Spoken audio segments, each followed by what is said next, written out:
வணக்கம் நண்பர்களே, நான் உங்கள் விவசாயி வேல்முருகன். இது நம்ம நெல் வயல். இப்போ தண்ணி எடுத்துகிட்ருக்குறோம், பாஞ்சிட்ருக்குது.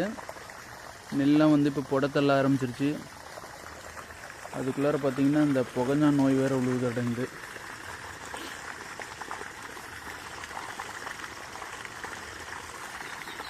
இது பாருங்க, மயிலெல்லாம் போட்டு எப்படி குழப்பி எடுத்துருக்குதுன்னு காட்ட. ஒரு நிமிஷம் கூட்டம் இல்லாத இருக்குது. பிள்ளை சுத்தாமட்டோன்னா மேஞ்சே தொலைக்கிட்டு போகுது. நிற்கும். அது தின்னது போக தான் மீதி மனுஷனுக்கு.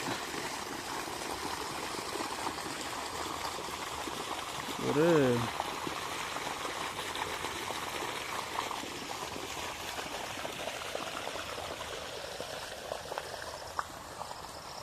இந்த வயலுக்கு தண்ணி நேற்று போட்டு விட்டாச்சு. கீழ் வயல் மட்டும்தான் பாய